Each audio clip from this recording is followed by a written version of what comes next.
Pacific Ridge School, an independent middle and high school in Carlsbad, combines the best of traditional education with new, innovative approaches to cultivate a community of modern learners. In small, seminar-style classrooms, Pacific Ridge students practice critical thinking, creativity, and collaboration across a spectrum of course offerings that feed their desire to learn. Meet faculty, talk with students, and explore the campus to learn more about Pacific Ridge's academic program and the Student 360 experience at an open house on November 4th at 1 p.m. For more information and to register, visit pacificridge.org/visit-us.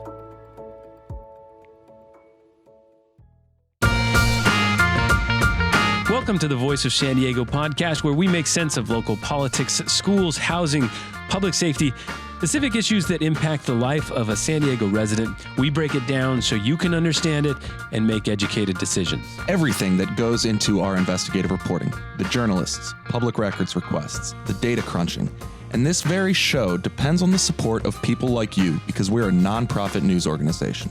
Enjoy the show. Welcome to those of you listening on News Radio 600 Kogo. My name is Scott Lewis, and I'm here with my friend, Andrew Keatts. What's up, my man? And amiga Sara Libby. What's up? How are you guys doing? I'm okay. Yeah, so I got to ask you a question. Okay.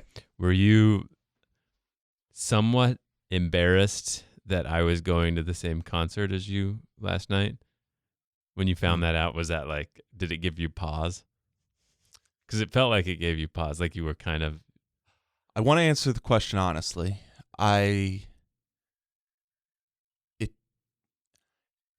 what I'll say. Okay. It was not like, oh, my friend Scott's going to the concert. Cool. That wasn't it. So I can't put my finger exactly on what the feeling was, and it might not be embarrassment, but like if any other person with whom I'm close had said it, I would just be like, oh, cool, well, let's get a beer at the but it was not like that. No, that's fine. I didn't want to be around you either. Yeah. So. No, it's not that I didn't want to be around you. No. It's just that you were embarrassed yeah, maybe it is. Like yeah.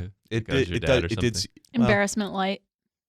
I'm a good concert goer these days. Done a few, getting better at it. Really doing concerts. Yeah, like it turns out to be something we enjoy. We're going like when the kids are out lining up and getting in front stage. Like that's what we're doing. It's a lot of fun. You get there early so you can get up It turns close. out concerts are more fun when they're bands that you like and when you're closer. And if you, Those bands are that you great like. Bands that insights from a concert pro. No idea. As opposed to what? Bad seats and bands that you have no interest in? Or Exactly. less interest, yeah. I gotta say, I can only go to a concert if I have extreme interest. Yeah.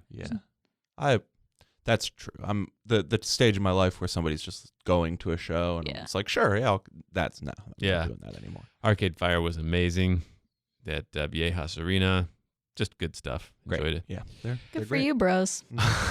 So we are going to start with topic's been sort of at a narrative, a storyline that Voice San Diego has followed for a long time, and that's the politicalization of the district attorney's office.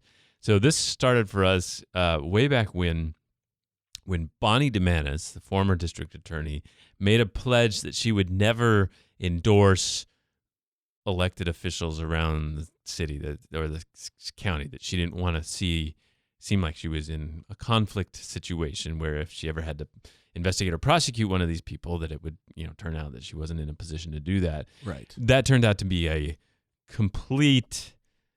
I guess you can't really lie retroactively. It was more just like not true. She just kept giving endorsements constantly. Anytime there was a race that she cared about at all, she would endorse in it. Yeah, and it became a joke, and we just hounded her over and over again about it, and it was awful. It haunted the office, in my opinion. It was just a terrible thing.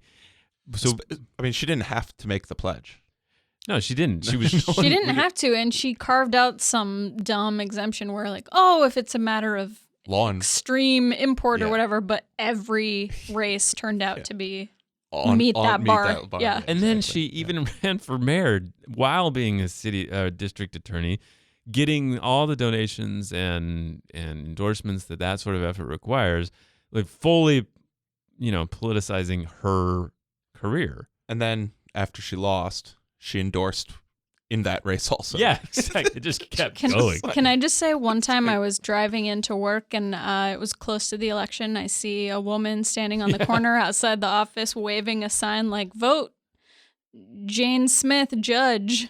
And it was Bonnie Dumanis. And I thought, okay, just going to go ahead and wave signs for someone who you might appear before. Well, this idea and problem of the district attorney making that office political has really reared its head already in the infant stage of Summer Stephan's term as interim DA. She's running for the job after Bonnie Dumanis left it. So she announced late Wednesday night, that she would be recusing herself from this issue of this memo that Councilman Chris Cate at the city of San Diego disclosed to the SoccerCity folks, and it was a confidential memo. And now, there's some concern that he might have committed a misdemeanor, and the city attorney referred it to the DA's office. And she says the district attorney is the people's prosecutor, focused on pursuing justice and fairness and blah, blah, blah, and no regard for politics or political parties. To ensure public trust in the impartiality and review of this case, we've referred this matter to the Attorney General's office, which has jurisdiction. So this is bothering us. I'm very upset about it because, look, if for one reason or another you have determined that you must recuse, that is a process that plays out, that is acceptable. There are many people who are suggesting that it is appropriate in this case, and that's fine. Just explain why. Yeah. Just explain the specific circumstances that led to your recusal. You just read the entirety of the explanation that's been given for why she is recused. Names that do not appear anywhere in that statement: Chris Cate, Mara Elliott, Jason Rowe. Words that also do not appear in there: conflict, relationship, consultant, endorsement. There is no information in it that tells you why this has happened. Yeah. None. Yeah, and it, maybe she's actually Chris Cate's cousin and there's a great reason for it, but we're just sort of left to guess, and it almost does the opposite of, I think, what she's intending by saying, I surrender, the ability to prosecute any politician ever in the future if we don't know specifically what the issue is. Obviously, the theory is that it's an appearance thing, and the reason that she has to do this is because she was endorsed by Chris Cate. Okay, that's one. We don't know that is, but that's one idea. And then the other idea is that both her and Chris Cate, the councilman, share the political consultant you just mentioned, Jason Rowe. Okay, hasn't been said, but also another thing that we could surmise. So, and Mara Elliott has endorsed her. Yes. Which she also didn't say, but we could surmise. Yes. So but also she's in the same political party as Chris Cate, so we could surmise that it's that. Yes. So all those possible things. Maybe they share donors. Maybe we could go through their donor lists and see if there's any other similarities. Maybe that's the reason. Okay. So all those possible things. I mean, maybe there's some other staffers. Hold on. All right. I mean, we could just keep going. There's a lot of things that it could be. Okay. And we can guess at them. I'd like to make a different point. All right, go ahead. All of those things encompass every political person in town. Mm-hmm. Absolutely. That you have basically just said that if you cannot prosecute people who share the same consultant or the same party or have endorsed you, whatever, that means you are forfeiting your right to prosecute people or investigate people in San Diego public affairs life. Yeah, seems like it. And that's just awful because you're the one, Summer Stephan came in this very room to talk about how dangerous it was to politicize the district attorney's office. And I asked her about that issue about Bonnie Dumanis deciding not to endorse officials and then wildly straying from that pledge. And she made a very salient point about how important it was to not be political. Here she was. No, I won't endorse. I disagree with that. I think the DA's office has to remain as non-political as possible. It has to be where every human being knows that if they're doing wrong, they're going to be prosecuted. If they're a victim, they're going to be protected. And even though I'm not at all saying that Bonnie did any different, but I can see that it can leave an impression of a political office. Impression left. Yeah, Yeah. right. You've This done cements it. What, 3 months into your term? Yeah. You have done it. Congrats. Yeah. And if she were to specify specifically why this situation, what elements of this situation required this action, then we wouldn't be left to just draw the conclusion that that the precedent applies to virtually every public office, because sooner or later you're going to be able to find some connection. If she specified that it was because of X and Y and Z, then you'd only have to look for those specific occurrences. And you could very well see a scenario in which she would still set herself up for not being able to prosecute, the lion's share of public officials, but at least it would be narrowed down somewhat, and at least we would know. Yes. Yeah. Because and what's bothering me about this is it basically just accepts. A lot of people are just like, well, yes, she had to, but that accepts that the only people you can prosecute from this role is are political rivals. Yeah. Because then you have no connection, and that's awful, right? Like Absolutely. we don't want to live in a situation where like that's the determinant about whether you're allowed to go. Yeah, there. and she handed the investigation off to a Democrat, so and just as quickly as that happened, Chris Cate's hired damage control guy, Tony Manalatos, started alleging that because Assembly member Lorena Gonzalez Fletcher had been having lunch with the Attorney General just before this apparent handoff happened, that perhaps they had discussed this case because Assembly member Lorena Gonzalez Fletcher had previously said that Chris Cate should resign. It's like, so now this is now a thing. Right. Yeah. So I mean, look, of course let's just decide. Of course it's a political office. Yeah, we run for it. We have political offices, and you raise money, all that stuff. But the conceit was that the DA could rise above that and enforce the law. If we're just accepting that is not possible, then there is no prosecutor eligible to do this work. You could go all the way up to Jeff Sessions at the Attorney General's office, and he's a Republican, and he's not quite political. Right. I mean, the whole point is that we're supposed to say we elect them, and they're supposed to be big enough to stand above this. And what she's already forfeited is that she can't do that. She's already admitted she cannot do that.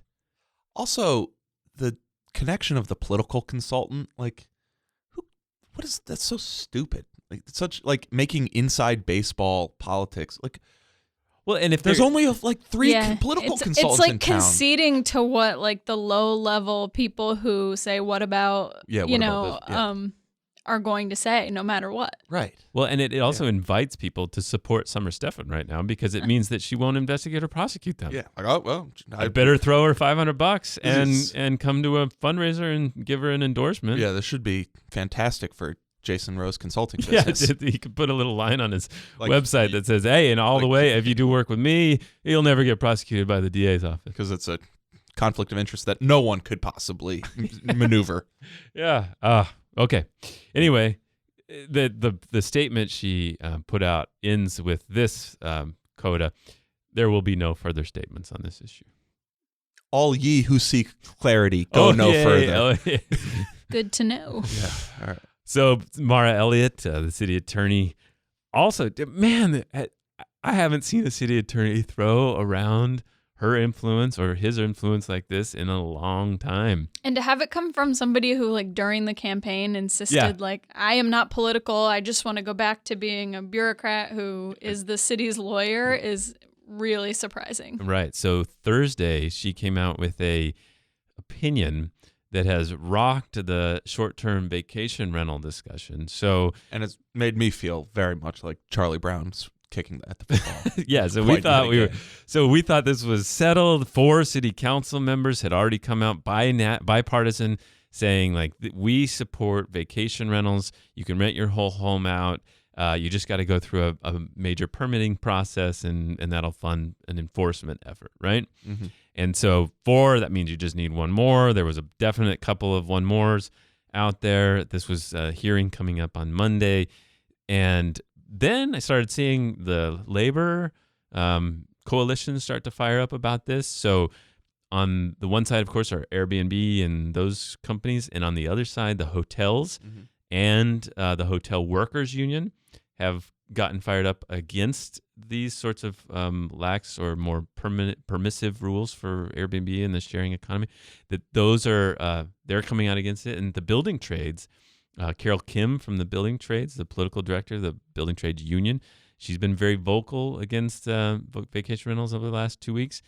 And then we get this memo from Mara Elliott and city attorney, and what has she said with that? She basically says that that all of the proposals on the table right now seem to be illegal. The specific reason is that in trying to craft a compromise, each of them has sort of separated property owners into different classes who would have different opportunities to rent their properties with different minimum stays and different maximum overall. And she says, quote, treating primary residents who wish to allow for short-term use of their dwelling unit differently from those who are not, quote, primary residents requires a rational relationship between the requirement that the property be an applicant's primary residence and a permissible state objective. It is unclear what permissible state objective would be met by this requirement. So this permissible state objective seems to be a legal term that is just a really sticking point sings here. as a statement, doesn't it? So what she's saying is you can't say, oh, look, if you're an investor and you own multiple properties, you have this set of rules. But if you just own a home and you want to rent it out, then you have this set of rules because we have equal protection under the law. Right. Is that also true of if you live in this area, you have these rules, and if you own a home in this area, you have... It would seem to apply that way as well. And so this knocks down not just the compromise proposal put forward by 4 council members on different sides of the aisle, but also Barbara Bree's proposal, which is more restrictive. So I guess I'm no lawyer and I'm not going to analyze that, but my question is, why is this only coming out now? Like, why didn't she lay out like guidelines what a compromise proposal would have to be? Because she's the one saying like, they're illegal, you have to regulate this. Like, they're illegal, and if you need to, this is a state that we have to fix, so pass a law. Where is the guidelines for what that law has to be? And then people propose it. Barbara Bree proposes it, and then these 4 other city council members propose it, and it's like 3 days before it's supposed to come out, and she's like, nah. Yeah, these have been out for a long time. And also, this is kind of like her second bombshell vacation rental memo, and in neither of them has she said, here is a legal framework that you could pursue. Yeah, that's exactly right. It's like, she's an accomplished attorney. I am not. I have no basis on which to question her legal interpretation here. But what it doesn't do is what you just said, is provide, so you're trying to do this, the way you've written it is illegal, here is what you would have to resolve. Right. And here's a potential way to do it, or here's some stuff that you need to consider to resolve that legal issue. That's not in there. Right. And I can see how she could think, I'm not a policymaker, it's not my job. But given that they've laid out kind of what their priorities are, you'd think there could be some direction or avenues laid out. You would think that, yeah, I mean, there's been a lot of hearings on this matter over the years. The cynical interpretation is that given this recent mobilization of the left against this, that maybe she's been a part of that as well. Like, of course she wouldn't be political, though. Mm-mm. There's no way that would happen. One thing that I think is that the city attorney is the people's prosecutor focusing on pursuing justice and fairness in an equal manner for all. Does that sound familiar? Yeah, it does. That was actually Summer Stephan's statement. Yeah, I don't know. So it's just now, and Councilman David Alvarez gave some quotes to the UT where just like a terse thing, like, okay, I guess we're not doing anything on Monday. So this is illegal now, and we don't know anything. Nothing will happen. So let's mark this. This is a moment. Yeah. This is almost exactly a year I know. from when they had that marathon meeting in the giant Golden Hall because it was too big for city council chambers. Yeah. Where they were going to resolve this once and for all, and nothing got resolved. They said, we'll resolve in 4 months. That didn't get resolved. There was another big meeting 5 months ago. That didn't get resolved. And then now there's this. And it's like, It's almost like they don't want to solve. It's almost this. like they don't want to solve it, and because the status quo, keep in mind, is an official legal interpretation that they're already illegal, and anyone using them is breaking the law, and an official decision from the city not to do anything about that. Let's also so that's just what's going to keep happening. Can we also remember one thing? Yeah. The mayor of San Diego, the political leader of this region, has no idea about this. Literally no perspective. Has no values on this topic. No opinion. At all. He's open to all of it. He's mad that you even ask him, even though like thousands of people are interested in it. A lot of people run businesses with it. It's like, what is your point? At this point, do we have to hope that there's like, not hope, but some public health crisis inside of Airbnbs, like some toxic mold in all Airbnbs that forces them to actually. That or a citizens initiative. Yeah. Which is that going to happen? The city. This is one of those moments where the government is literally incapable of solving this problem. There, you have on the record somebody saying this is illegal. These should be prosecuted. You have the other guy who's supposed to do that saying, nah. Yeah. And I don't know what should be done. The city council should figure out. The city council puts forward these things, and the city attorney says those are illegal too. It's like the whole thing is this dysfunctional cartoon. I can't even believe this. All right, we're stupid, and yet it's very stupid. I can believe it. I can believe it, and it is stupid. Okay, we don't have a guest this week, but we'll do our hero and goat in the next part of the show right after this break that we do for the commercial audience. A little momentary break, right? Yeah. We also revived Good Schools for All this week as we did a discussion about the school map that we put together. So check that out. My daughter also has been agitating that I lobby the school board president to allow her into kindergarten. The chalkboard president. Yeah, she was confused. She thought it was called the chalkboard president. It's a pretty good title, actually. Yeah, I think that would be an important job. Mm-hmm. So check that out, Good Schools for All, and we're working on a reboot of that franchise as well, with some of our support from Kinsey and others. Mm-hmm. This has been the Voice of San Diego on podcast with our friends at News Radio 600 Kogo. If you are not listening to it on the podcast, check it out on Apple or on say like Google Voice and others. Just search for Voice of San Diego in the podcast and subscribe. And if you have been listening on the podcast, if you wouldn't mind reviewing it, that always helps us get some traction.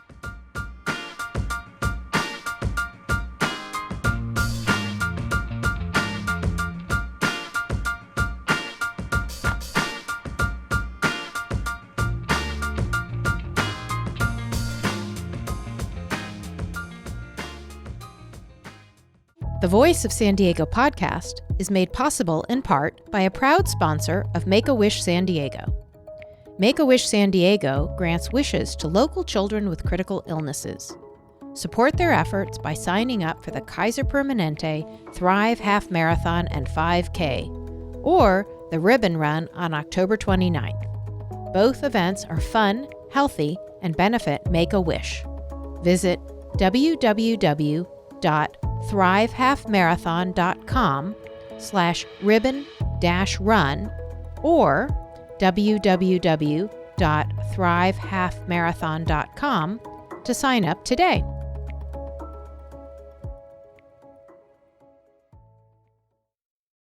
Three, two.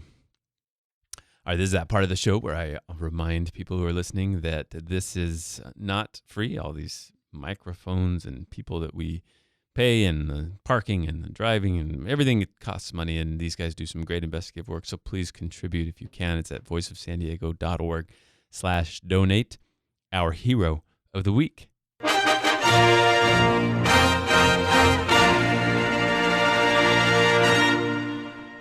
So this one goes to a long list of women who signed this letter this week, documenting that there is a lot of sexual harassment happening in the California Capitol, including some current legislators signed this letter. And they basically said, you know, in light of the Harvey Weinstein scandal, we are ready to speak out about this, and said a number of them have experienced harassment in the Capitol, watched their coworkers go through it, and that they were often too ashamed to speak about it or to advocate for themselves. So it was great to see that step taken. Yeah. There was a lobbyist named Pamela Lopez who described this awful encounter she had with a current state legislator, which she's refusing at this moment to name.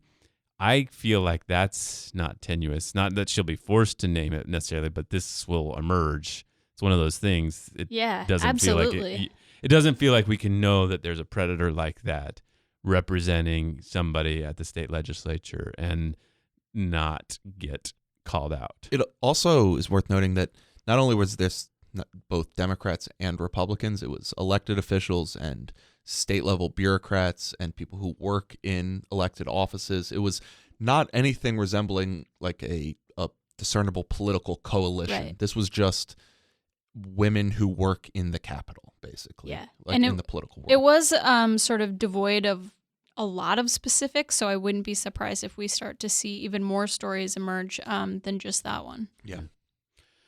Our goat of the week. You lose! Good day, sir! All right. So, common occurrence recently has been San Diego Unified School District on this list. So, this is why this week. So, Mara Karan ran an excellent story on Monday this week about something we've been following. He's been following for some time. And this was this long quest we went on after the district announced its 91% unprecedented graduation rate.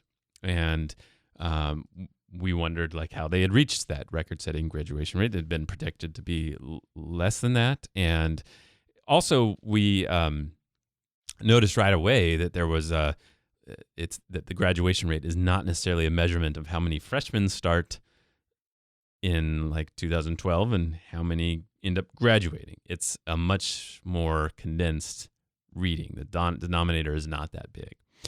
And over the course of like 5 or 6 stories now, Mario's explained how some of those, kids ended up leaving high school for charter schools. So we've established that. Right. So at first we established that the charter schools had numbers showing how many had come over. And then we established the district's numbers. And we had anecdotes also from individual students who had been counseled out of some of these schools. And what he got on Monday was actual documents that showed students who had been counseled to go to a charter school because they were struggling. Not because they were being expelled, but because they were struggling and this might work for them better.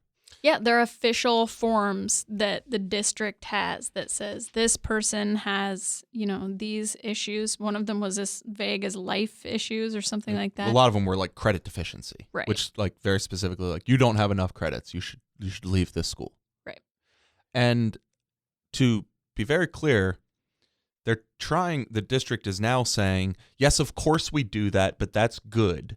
We are giving them options. We are giving them options. We are serving these kids' best interests, which may in fact be true. I mean, I think we could have a education policy conversation about what you should do with a kid at halfway through their senior year who doesn't have enough credits to graduate. Those charter schools would probably love that conversation. That Absolutely. The best option for these kids was to go there or whatever.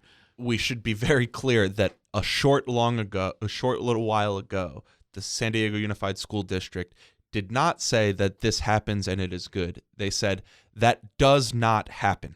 Absolutely. They took serious offense that we would suggest it happened via the individual students who went on record saying that. Yeah. And they said, you have no evidence that this happened. It doesn't happen. And now there is evidence. And they say, yeah, that happens. It's fine. Yeah, it happens and it's good, and we're serving the unique needs of students. So they're pushing back hard and using Tony Manalados and the district, and now John Lee Evans on Twitter has gotten into this. And one of the points they're pushing back on is we quoted their absolute denial that this was happening, that students were being counseled out of these district schools. They put up a website that read that one of the FAQ style questions was, is it true some schools push out low performers to boost their results? And the FAQ answer was, no, that would be both morally wrong and financially foolish for any school to push out its students. And they're pushing back saying like, their whole point is we didn't push them out to boost the graduation rate. We pushed them out, and we have said that happened. Yeah. And it impacted the graduation rate. Right. But we have never, ever once said, they sat in a room and said, we need to get our graduation rate up, thus we must push these students. Right, so they created that website. So they wrote that question as if it was a suggestion that we made. We never made that suggestion. So they just created this premise themselves and then disputed it. Yeah, they keep knocking down that motivation. Like, we didn't do this to boost the grad rate. And you're wrong. And no, we never said it was to boost it. It just happens, but and it happened. And it affects the grad rate. And so, like, the question in that FAQ there, sure, it attaches to boost their results, whatever. Is that the framing in the question? The question is it true some schools push out the low performers to boost their results? Like, first of all, the low performers, they're trying to say that was ubiquitous. Of course it wasn't ubiquitous. Right. But then to boost the results is the key part. But then whatever narrow focus they've introduced by including to boost results is completely obliterated by the sentence that they actually answered. Exactly. With. Let's read that again. No, that would be both morally wrong and financially foolish. They could have stopped there. Right. They didn't. They didn't stop there. They said, for any school to push out its students. Period. There's a period at the end of that. Okay, so if that's a correct statement, if it is morally and financially foolish for any school to push out its students, then when they acknowledge that they did push out some of their students or did counsel some of them out, as the verb we've chosen to sit on there, then they are being morally and financially foolish, or they're being morally wrong and financially foolish. By their own standards. By their own standards. Because, and they can't decide. At the one hand, they're arguing that the kids aren't being pushed out. And on the other hand, they're arguing that they are and it's good. Are and it's good. Pick. Pick. Yeah, I know. And even this report that they come back to this UC San Diego research report where they're talking about the reports, all the things that they supposedly debunk our reporting on. None of it does. But one of the things that report did come out with was that the actual graduation rate should include, if you were trying to measure graduation accurately, it should include those kids that left their high school to go to an alternative charter school. And it recommend reporting two numbers so that you get a clear picture of what's going on with these different groups of people. And if you do that, the graduation rate is much lower. Much lower. And again, which they're complying with the state standards for measuring graduation rate. It's not a that's the other thing that they've constantly brought into it is you say that we're doing this bad illegal thing, but it's not. We never said that. Yes, it is within the state standards. We're just trying to understand what is happening. What is the graduation rate a rate of? That's all. Yeah. And so I would love for this to be a conversation about, well, is it the best policy for those kids to move on? By the way, they're like, well, that's not news. They move and they get counseled out all the time. Okay, if it's not, why are you changing it? Why are you saying that it's ending? And what's ending if it's not happening? I don't even know where this story would be if months ago they had said, yes, some principals and school counselors bring struggling students and offer them a list of alternatives that are going to help them, because ultimately what we care about is their outcomes, and we don't think it's good to keep them in the school that they're not going to graduate from. That's not in their best interest. I don't know what this... We could be 6 months into a discussion about the best way to deal with the most at-risk students right now. And whether it's a good thing, what it means to have a diploma, what a high school diploma means. Because some of these schools, I'm not ready to render a verdict, but I have questions about how useful it is to say, you don't have enough credits to graduate, go to this other school where you need fewer credits and you're allowed to just kind of work through on a computer with no teacher.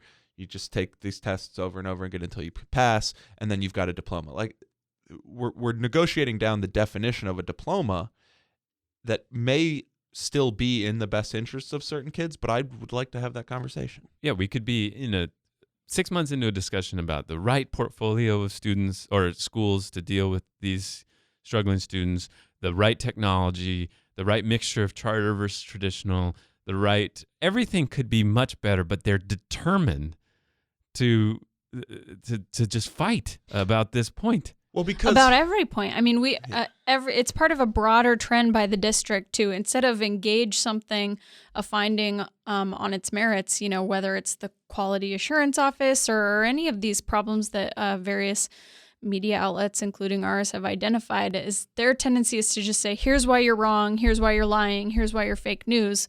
Maybe a bunch of children are being abused, but we're not interested in that. We want to be interested in why you're a liar. Well, it's like the cheating thing. We had kids on the record talking about cheating on these computer courses that we just described, and teachers and people who administered these, and everybody. And instead of saying, well, we should investigate this cheating, or we should see what the truth, or what we could do about it, they come at us, and they come at the people that talk to us. Yes. And it's like, what? Come on. Well, and now that the district is creating a bunch of these schools to compete with these schools, to build up its portfolio of these in-district alternatives that provide some of these same services, then it makes it all the more important to have a conversation about whether this is a good thing. Right. But we're not having that conversation. We're not going to have that conversation. Yeah. Okay, this has been the Voice of San Diego podcast. Again, if you are listening on the Apple News app, for example, please go and review us. That'll help people find us, and we'll get everything we dream of in the world.